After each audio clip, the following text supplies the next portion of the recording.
Good afternoon. I hope you had a wonderful lunch and a good start to the day so far. My name is Josh Rivers. I'm the host of this stage. Thank you. I'm mostly decorative, which is good. My name is Josh Rivers. I'm the creator and host of the award-winning podcast, Busy Being Black, which centers and celebrates queer Black liveliness. I'm really honored to be the host of the Off the Record stage here at Black Tech Fest 2023. And to introduce our next conversation is Zuleika Phillips. They're going to talk about what Zuleika is going to tell you they're talking about. Sorry, force of habit. Please put your hands together for Zuleika Phillips. Testing. Good afternoon, everybody. Firstly, thank you so much for taking the time to come and join the session this afternoon. We will be focusing on shattering glass ceilings with grace, and it's going to be perspectives from women in leadership in technology that all come from diverse backgrounds. By way of formal introduction, my name is Zuleika. I am also a female leader in a technology organisation. I'm also a mother, and originally from North London, so an Arsenal supporter. I have been in technology for 20 years now, so previous organisations such as Cisco Systems. More recently, I ran Northern Europe for Zoom, so 9 countries, all of the channel, and currently I run channel sales and marketing for a $12 billion organisation called Intuit, called FinTech. In my spare time, I like to do talks, and I sponsor and support women, particularly from diverse backgrounds, who want to get into STEM. And it's for that reason I'm very delighted and enthusiastic to invite some peers and some personal friends onto the stage to join me for our discussion today.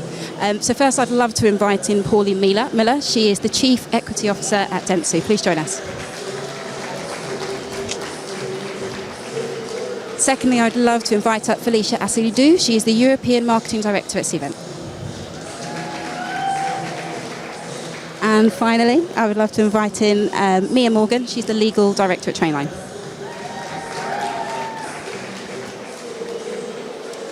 Thank you.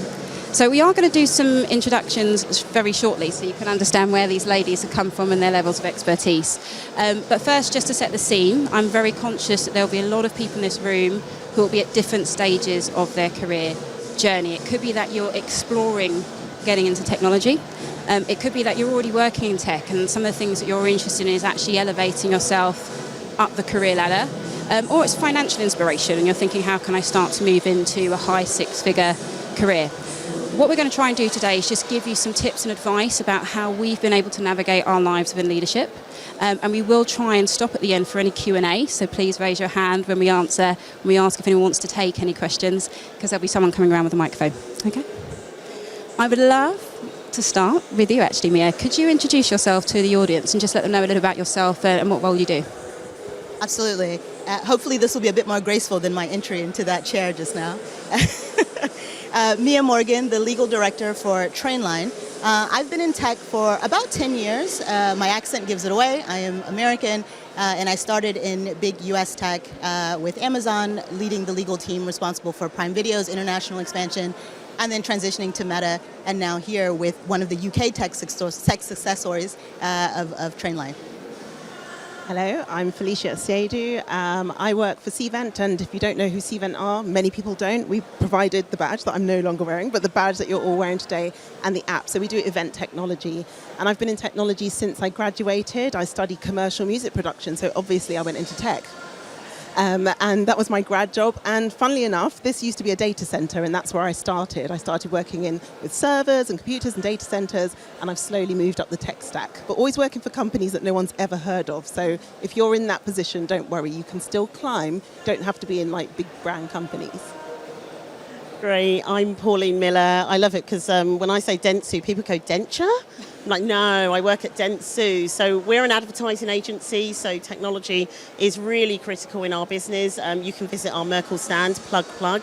I have a confession. I'm a Chief Equity Officer, which means I lead diversity, equity and inclusion. But 20 years ago, I actually did start my career in tech. My question, of course, was whether or not I'd be able to get to this level as a C-suite leader in technology. I just decided that I wanted to work with people more. Thank you so much. And I'm also used to work at Co-location Database Center, so we'll catch up about that later. The first question that I have for you is one on leadership, and it is, Who or what inspired you to elevate yourself into a leadership position today? And I'll throw that at you, Pauline, if that's okay. Sure. Do you know, I was thinking about this in terms of inspiration, and I started by thinking the same as I've always done, who inspires me? And that was my grandmother, who passed away last year. And so I could pass that baton on to my mother. But actually, they were inspirational as women, as black women breaking ground. Who inspired me to go into leadership is actually my 26-year-old daughter, because I want to know that she can become a senior leader in the career and industry that she has moved into. So for me, inspiration doesn't have to come from somebody that's way up there and has already cracked it. For me, it's my daughter who can absolutely break ground and has the ability to lead if we all step forward and create space. Because the reality is, we're not shattering the glass ceiling with grace. There is no grace in what we need to do, especially for black women. We need to really push through and power. So I do it for my daughter, and she inspires me. I think that's great. It will lead on to a question we're going to come on to later, because the title itself doesn't quite combat some of the challenges, the day-to-day challenges that we have with a disability, and the disability obviously being our gender and also our complexion, unfortunately. I'll throw the question at yourself. What inspired you, or who inspired you, if there was a person? So the most common answer, and it's true, is my mum. And she absolutely, workaholic. You know, she's that mother that's like, you're going to school, you're not that sick, let's just, power through. But in addition to my mother, who's always powering through, a couple of bad bosses. And I know that might sound a bit odd, but when I see a couple of bad bosses who lead me and they're doing it badly, I just thought, I will be better. When I get there, I'm going to do better. I'm going to try and bring people up behind me in a way that's inspiring and not in the way you're doing it. So it might sound really weird to say that the bad bosses inspired me, but I just thought I want to be that boss that when people need support, I'm there for them and I can lead them up the chain behind me. I resonate with both of your answers, and I'll answer it myself before we throw over to Mia. Going into technology for me was financial. It was leaving university and doing a history degree. And what you'll find is the majority of people actually who work in technology today, they don't come from traditional education where they've studied technology. You can pivot at any stage. That's the first thing. So going into that world was financial. Elevating myself through it was actually a good boss. Not necessarily a bad one, but one that was able to support and mentor me, and we will come on to that later. And finally, the thing that motivates me today to continue to be on a stage and working in the rain, and I definitely walk from the station in the rain, is my sons. As a single parent, I have 2 boys at private school, which I fund myself, so I have to work hard and I have to do well because I've got obligations, which means that I can do the job to the best of my ability. If we focus over to Mia. Exactly. I love the narrative that's emerging around tech not always following a traditional path, and the fact that, similarly, I was a corporate lawyer, capital markets, no tech background, entered that space for a variety of reasons and kind of completely fell in love with it. But everything you're saying absolutely resonates in that there are multiple ways to get into that space. I think when I think about inspiration and who inspires me as a leader, I love a confident woman. I love a confident black woman, if I can find them, because we're out there and we exist. But that unapologetic ambition, that unapologetic energy, like unapologetic about your ability to contribute at the table. You belong at the table if you're at the table. That unapologetic sense of your intellect and what you're bringing to any discussion. And so I seek out those people as leaders, and that is what kind of inspires me, is how do I then, similar to your point around development, how do I then help to build up that next core of female leaders? How do I make sure that, the black and brown girls who may not get to see themselves reflected in a lot of their leadership, that they still feel that they can do those things? That's kind of the drive for me, is that trying to be an inspiration and then stealing the inspiration when I can get it. I absolutely love that answer. Thank you, Mia. So the second question which I had was actually around what advice you would give to those in the room. And we do acknowledge, again, there will be people here at different stages of their career. But the reality is, although you might be a student looking to go into the corporate world, you will always need to understand where you can get that foundation to be able to negotiate for yourself. And whether that's negotiating for pay rises, if it's negotiating for promotions, where would you, if you're talking to this audience now that are currently contemplating this in their day-to-day, what advice would you give them around where they can get that support, that secondary level courage to be able to go into a room and ask for that. I'll start with you, if that's okay. So I'll be very musical here. Like I said, study commercial music production. It starts from within, you know. It genuinely does start from within, having a confidence, an unapologetic confidence to know, and why not? So my counterpart might be making more or less than me, I'm not really sure, but why would I not go and negotiate my salary? Like whenever I've moved, or when the year comes round and they're talking about, you know, promotions and salaries, I proactively go and I start asking, I'm going to need this much money. It might sound bullshit and it might sound like, what? How can you go and proactively? Why don't you wait until they come and offer you? But why would I do that when I know how much money I need to survive, how much money I need to thrive, let alone? So I think from within yourself, you need to find an air of confidence about you that they quite often say comes from private school. There are a lot of people and your counterparts that have it already because it was told to them when they were very young. You are good enough, you're the best of the best. And you need to find something within you that says that. And then go and seek out your peers. And I've even started asking questions like, how did you? And how much do you earn? Do you mind having that conversation about money? Some people say, no, I earn this much. And I'm like, oh, really? And that gives me more confidence to go and do it myself. And I agree with you. And when you walk and live in certain environments, particularly, not to be stereotypical, but I move in different organisations where I'm a top 1% earner. So I'm in a group of those people. And I find when you come from a certain demographic background, talking about money isn't seen as being polite, so they don't. And then when you find that you're either in a room with majority black people, they either are very happy to talk about it or they're thinking, why are you asking? One of the things that we as a community need to do a lot better, and we're seeing this trend over the coming years as we become more aware of bringing up and supporting our communities more, is being open and transparent about, this is what I earn, and this is how I got it, and this is how I asked for it, and let me help and elevate the emerging generation. So I completely agree with you. It's something that we should not shy away from. Be open, transparent, because you don't know who you're helping in that space. Pauline, I'd love to throw the question to you as well. Sure. So I'm going to be slightly practical and slightly different here. So number one, it's really important that you know what your worth is. So you have to know your own worth in your skill. You have to know the worth of the role that you are in and what that looks like in the marketplace. You also have to recognise that internally in an organisation, it is really hard to command the same as an external hire would command. Because typically a 2, 3, 4, maybe even a 5% increase is what you might get. So you have to be really clear about your worth to be able to argue for a higher amount of money. So that's really key. And then think about it when you go into roles as well. I haven't had somebody offer me a salary for 15 years. I'm going to tell you what the answer is. Here's my number. And if you want me, then this is the number that we have to get to. It's as simple as that. I mostly don't need the role. I'm quite happy where I am and you came to me. So here's the number. Let's see where we can work with that. And if I accept, I'm not going to come back and ask you more when they counter, because they will. So the air of confidence is absolutely key, but you must know what your skill set is. You must know what your job provides. So what is the role that I'm in and what's the opportunity in that role? And you can do that through external research as well, even if somebody doesn't want to tell you what they earn. So. Thank you so much, Pauline. The other trend to think about as you look at technology industries, people don't just offer you a paycheck anymore. Your space for negotiation isn't just what is my annual offering. What you're able to do now is ask them about equity. You're able to talk to them about stock offerings. You're able to talk to them about sign-on bonuses. These are, I would say that one of the things, just as Pauline said, research the company, research the organisation. You're always going to get a higher jump moving into a new company who don't know what you're previously earning, rather than trying to negotiate for promotion internally.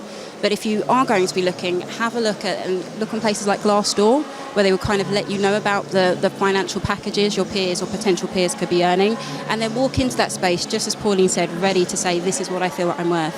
And before you jump to Mia, can I just add to that? So someone approached me for a role recently. I wasn't interested, but I thought I'll entertain the conversation, because you should do that. You should entertain it just to see what your worth is, because that's a good measure of it. And they kind of said, how much are you on now? And I said, no, how much is the role that you're advertising? And he said, well, for a director role, I want to know how much you're on. I said, but you have other directors in your business. How much are you paying them? And then just let's level set. So I think you don't always have to go in with, well, I earn this much. You can really push it back onto the company. Yeah. And another question, just before we pass over, the other question is on banding and tiers. What position am I interviewing for? Am I going for level 6 or a level 7? And what is the top mark of that level 6 and level 7? Ask those questions, because they should be. A good hiring manager who has already seen what you can contribute to the business would be happy to go in at that top level. I've had people in my team who I've interviewed for who've been outstanding, and I've been able to negotiate for them to move into a higher band than what the role was originally advertised for, because I thought I would love to have you on my team. Mia, so is there anything you'd like to contribute to the conversation? Not really. I mean, I completely agree. I think knowledge is power in these discussions. You need to know your own value, as Pauline said, and go into those discussions knowing your value monetarily, but also what you're bringing to the table so that you can have that dialogue. It's not just, I want X number, and then walk away and see what happens. You need to be able to explain what you're bringing. In many cases, people have approached you directly, or you've sought out a role because you think you can add value to that company. And so being able to articulate that and understand how that fits into what they're looking for is absolutely additive to being able to have a very helpful back and forth, so that it's not just number one or number two.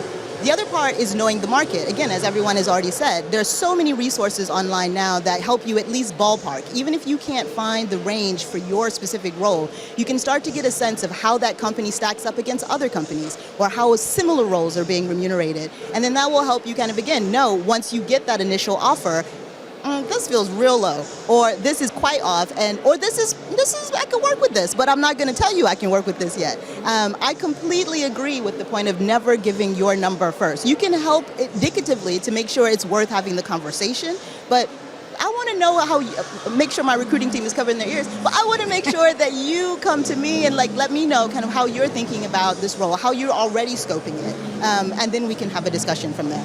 Love that answer.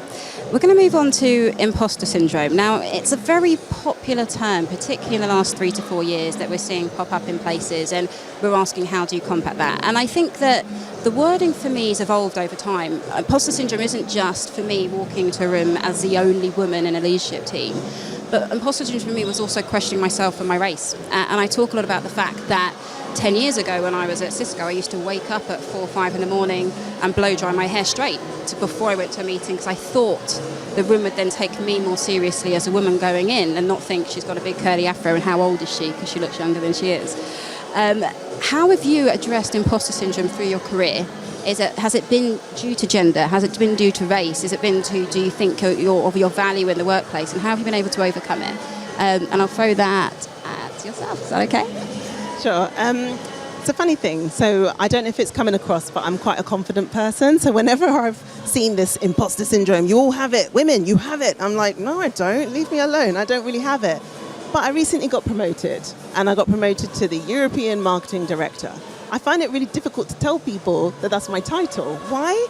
Maybe some of that thing is creeping in where I feel a bit bougie. I feel a bit like, I'm kind of in charge of marketing for the whole of Europe for my big global company. I don't know why I'm shrinking it. I really need to just say it out loud. This is the role that I'm in.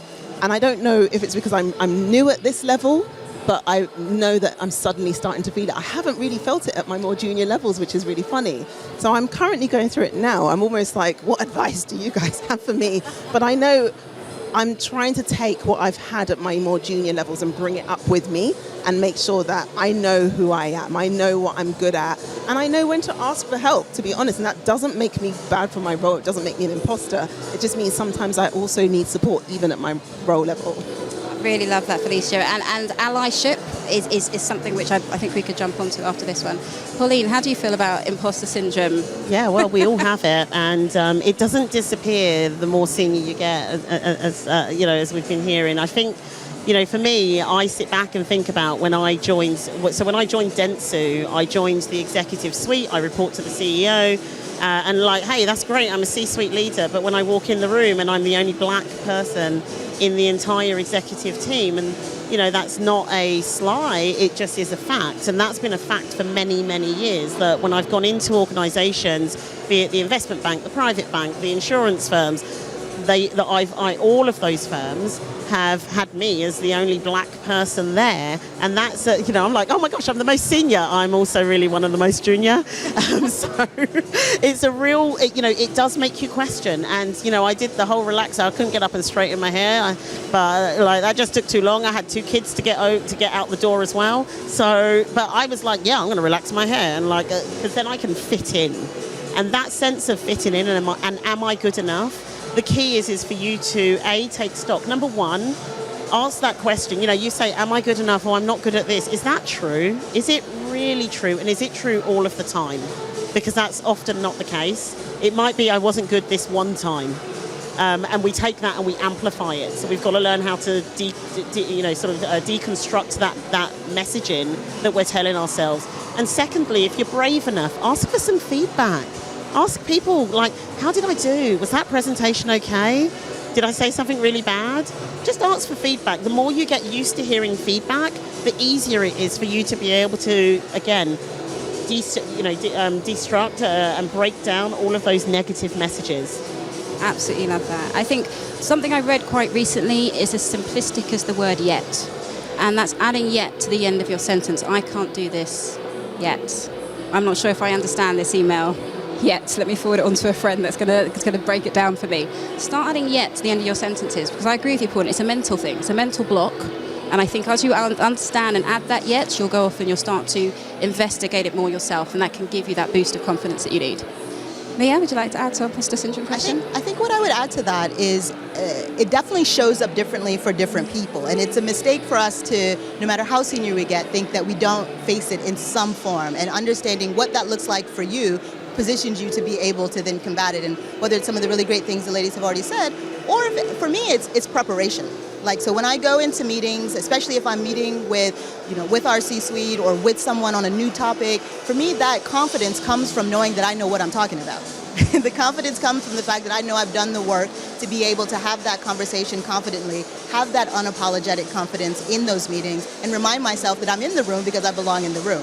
The other thing that I always try to remember is a complete meritocracy is not real. It is not the case that I can work twice as hard to be twice as, I do not subscribe to that. If anyone does, I'm not saying that, that's the wrong approach, but for me, my trainer has never told me work twice as hard as the guy on the machine next to me. And he tells me a lot of things I don't do, but he definitely doesn't tell me that. And so I'm not working twice as hard to get the same result. A lot of the people in the room maybe don't deserve to be there. And there's a lot of mediocrity that you will increasingly find you're surrounded by. And as you start to tap into that and stop thinking about why am I in here, you belong in there. Start focusing more on what you're bringing to the table. Be prepared to have those discussions and focus on that contribution and less on trying to convince yourself, because it's a lost cause on that piece. I agree with that. And if you are the only one that looks like you in the room, then you're meant to be there. So do the work, do the research. I like that. Our final question, I could do this all day with you guys. What advice would you give to your younger self who was just starting out? And we'll start from this direction. Mia. I think it's to remember that your career does not have to be linear. It's one of the things that I'm constantly reflecting on, because when I was initially starting my career, I had a very specific idea of what that track would look like and what I needed to do to move down that track, what it would look like to then not only move down the track, but move up the ladder. And I realized at some point, I don't actually want to do this. I'm not actually enjoying it. But I felt like I was on the track and I needed to do it because that's what people do. You go to law school, you become this kind of lawyer, you follow this kind of track. And so I would just remind myself that you have options and your skills are transferable. And for me, I always tell people there are kind of 3 things that are most important to me when I'm looking at a role. Am I being supported? Because a lot of places can offer you high profile, high visibility, interesting work.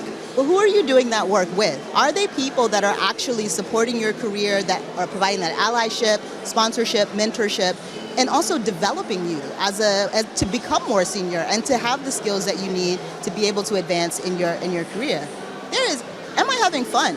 Like, do I like this? Like, am I excited about the work that I do? Do I feel like I'm, contributing to a better planet? Do I feel like I'm, growing a company internationally? Like, what about this role is exciting to me? And kind of keeping that front of mind, not just doing a job just to do it, just because it has a fancy title or because it has a big name. Yeah, and the other piece is just don't compare yourself. If it works for you, then it works for you. Felicia?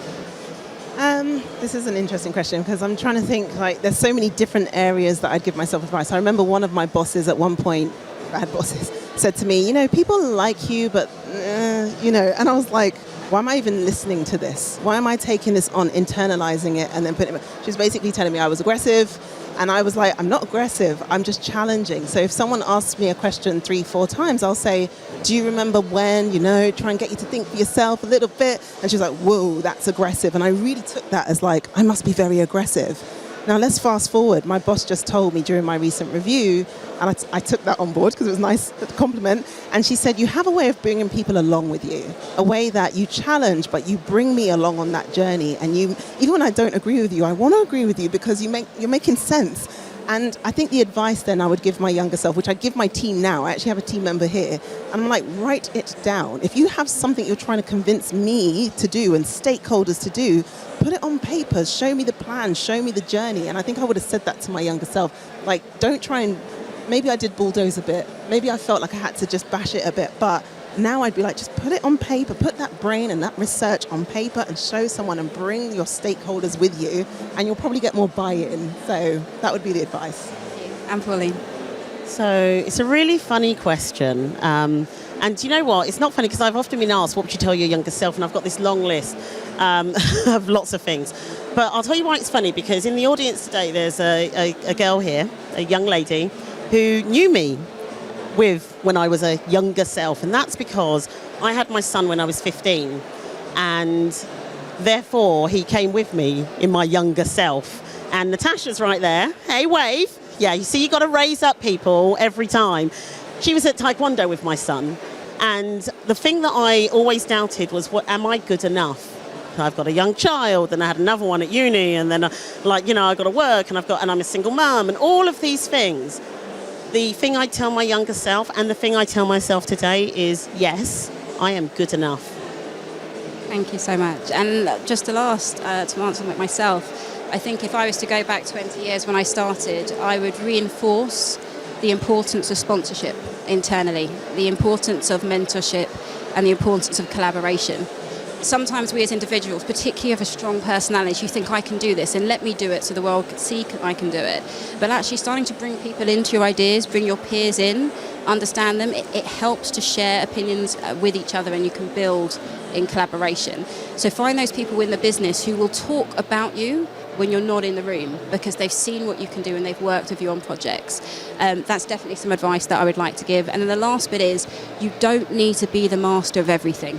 Find one thing that you're very good at, that you're known for being good at within your business. That if people get asked, who do I go to for this dashboard, that's your name that they say, you can lose yourself in being like, I want to do this, want to do this, want to do this. But if you're splitting up your time from a percentage standpoint, you can't be 100% great at everything. So if there's one thing you're passionate about within your organization and your company, focus on that and let the world see how good you are at that, because you'll be known for that greatness.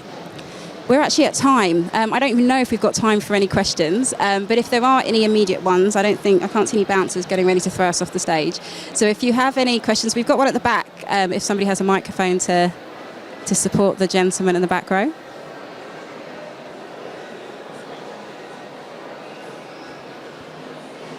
Hi there.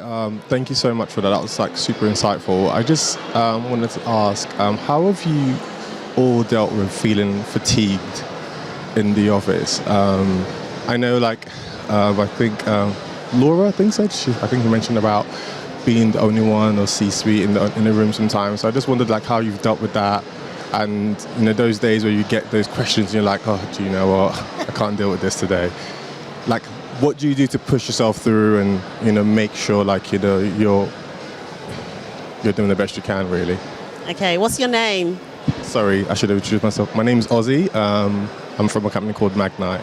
Wonderful. So, Ozzy, I find my people, and it's a really great one because they don't have to be in your firm. I have a really great group, that circle of friends. Sometimes they are people that I've met in work. Sometimes they're professional based, and sometimes they're people outside. But I find people that I can use to help me overcome or to think through some of the challenges. And it's one of the reasons why I'm setting up a new initiative called Leading Black Women, which is all about helping black women who aspire to the C-suite to find their people. I love that plug, Pauline. I know, don't you just I'm good at this. Plug. I think for me, I'm a mother, and there will be days where I wake up and I'm sick, but I don't have the time to be sick because I've got a school run to do. I've got children that need to be fed. They need to get to their education. I think it's a really bad stereotype to have, but the black woman and women in general have it a lot harder than other demographics. So when you're fatigued at work, it's almost like it's not commonplace to be like, I'm really tired and I can't finish this at 5 o'clock today, because you pull through. You pull through because you've always had to, as long as, particularly I've been in rooms, you've had to show that you can work hard because you feel you need to show that you deserve to be in the space. And that's something we need to break away from. But it's a long way of answering, I don't have the time to be fatigued. I've got a team that I could lean on. I've got a team that I can pass things out to. On my way here today, I had an email, I could send that to somebody in my team for them to respond back to book things in. So it's creating that unity within your organisation, and just you said around your personal life as well, and just hoping that we get to a place in the very near future where we can start to be really open, honest, and say, I feel down, I feel like I can't do it this week and I can't show and represent. And if you have got a good community within your organisation, they will support you with that.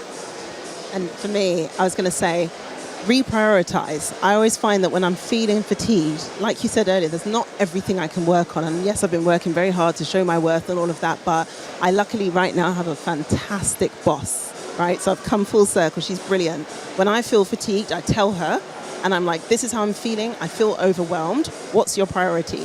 And she says, okay, if you can just work on this, I need that done. And I'm like, great, that's all I'm going to work on for this day or week or whatever it is, and then I'll farm out the rest of it if you can do that. But prioritization is a big word in our company at the moment. We're struggling to do it, but doing it for yourself, I think, is essential so that you know what your focus should be. Collaboration. Build those people within those organisations that you can support thereafter. Mia, is there anything you want to add to that? So we are 5 minutes over. I've not got anybody telling us to quit. Are we being told to quit? We are being told to quit. I'm so sorry. Thank you all so much for joining us today. Our names are here. We're all mentors and sponsors, so feel free to connect with us on LinkedIn.